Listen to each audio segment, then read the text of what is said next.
Well, you know we love a healthy lifestyle on your Feel Good Breakfast show, and kids are often the hardest to prepare food for. And when it comes to snacking, the mission becomes even harder. The trouble is finding the perfect balance between healthy and nutritious and tasty. Registered dietitian Megan Pence-Clates, she is here to educate us and teach us how to tackle this situation. Megan, good morning. Good morning, nice to be here. It's so great to have you here. I'm a huge snacker. I love snacks, but when it comes to preparing snacks for kids, can you go about it the way you would do it for an adult? Well, I would say yes, but the most important thing to remember is that children are still growing. Okay. And with growing, you need more energy. And very often you've also got children today with really hectic schedules, sports schedules, after extramural activities. So they need more energy. Yes. And remember, very often when we're growing, our tummies are slightly smaller as we continue to grow. So it's more important to add nutritional food that is going to add value in terms of vitamins and minerals and energy, nutrients and stuff. So we need to be a bit more careful about what we add in. Okay, just to tick those boxes. Now, when it comes to sandwiches and bread, I love my sandwiches growing up, especially in my lunchbox. What is the appropriate amount of the number of slices of bread a kid should have while growing up? Okay, that's a good question, because in actual fact we've got the South African guidelines for healthy eating, and that's from the age of 5 and up. And the recommendations really do actually play a role in terms of activity. But what the suggestion is that we do make starch, part of most meals. And in terms of quantities, we're looking at a starch quantity, so not so much a bread. Okay. So you're looking at between 5 to 10 portions a day, depending on age, depending on activity. And that'll include things like your bread, like your cereals, like your pasta, etc. But for most people, it's a lovely portable option. So, a lunchbox at break time, a lunch at, if it's at school. So you're looking between probably about 4 to 6 slices, depending on the child's activity level each day. Okay, so when you say like the portion levels of starch between 5 and 10, how many slices would qualify as one portion? One slice. One slice, yes, okay. Yes. Keeping that in mind. And that's equivalent to like half a cup of rice or half a cup of potato, etc. It's very important to yes. know the food groups. It is. And when it comes to healthy, filling options for your sandwiches, I tend to be sometimes very boring, peanut butter and jam.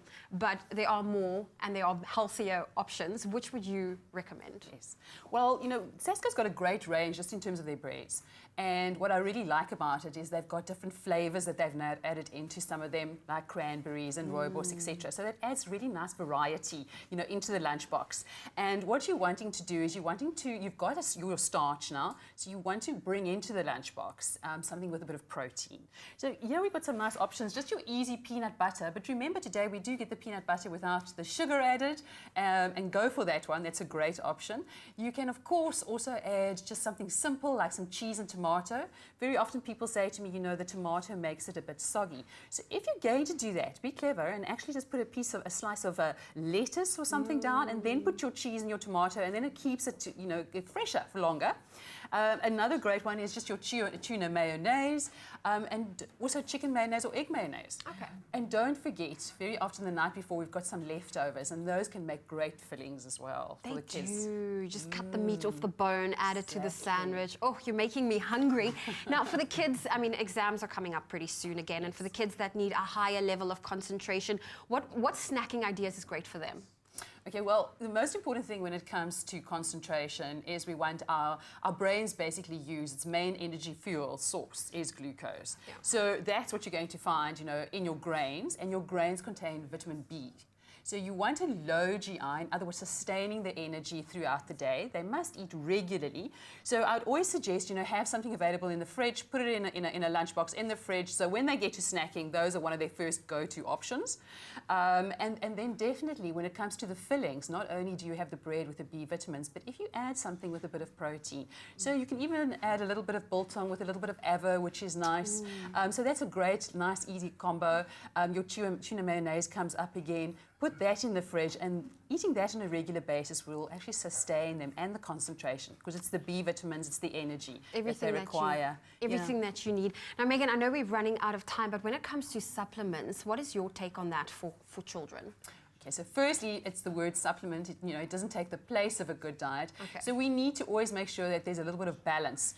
And that really brings in looking at your balance, which would be something like your starch as part of your meal. You would then definitely add in your protein, be it chicken or fish, or something like a vegetarian hummus, for example. Okay. And then you would have something like your fat, be it avocado or, definitely your olive oils or canola oils.